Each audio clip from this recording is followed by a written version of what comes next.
Now, a recent study by the United Nations Institute for Natural Resources in Africa has uncovered heavy reliance on pollutant fuels, especially charcoal and firewood. Aside from increasing their carbon footprints, the heavy reliance on these sources of fuel is exposing small-scale businesses in Ghana to energy shortages and adversely affecting their outcome.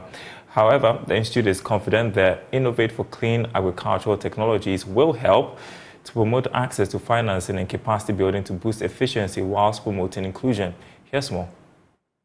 Coal and firewood have been identified as leading carbon pollutants fueling small and medium-scale enterprises in the food processing sector in Ghana.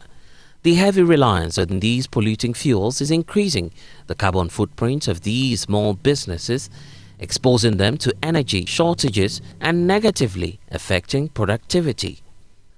At a stakeholder meeting in Accra, experts suggest that the Innovate for Clean Agricultural Technologies initiative will be a feasible solution to the challenges confronting SMEs. Again, the informal sector in the food processing mostly use traditional energy sources. These are charcoal, firewood, and crop residues.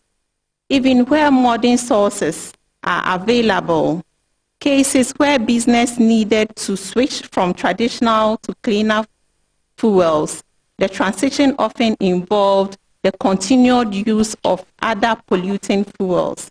These SMEs are also exposed to energy shortages and price fluctuations that negatively affect their productivity, shifting demand towards even more polluting energy sources, even coal, which leads to increasing their carbon footprint.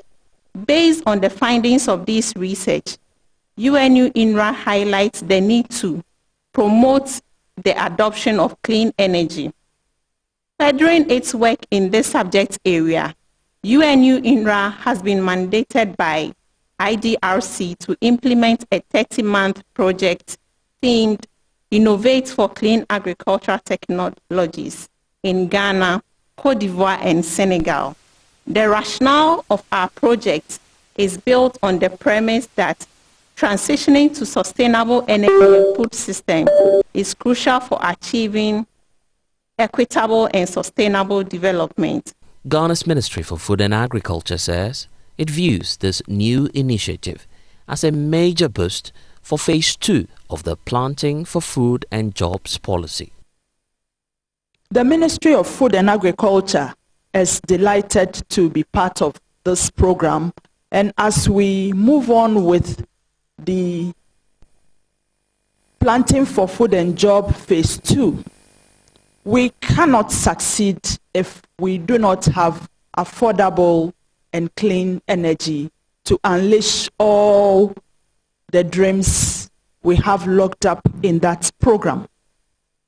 As we move to cleaner and cheaper energy, I would want to also emphasize that we would have to gradually move from the traditional systems to what we have ahead.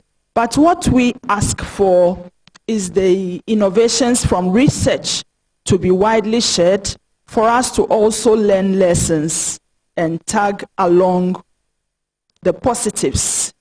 Innovate for Clean Agricultural Technologies InfoCat initiative aims at increasing economic empowerment of women and youth in rural areas of selected West African communities in Senegal, Ghana, and Côte d'Ivoire.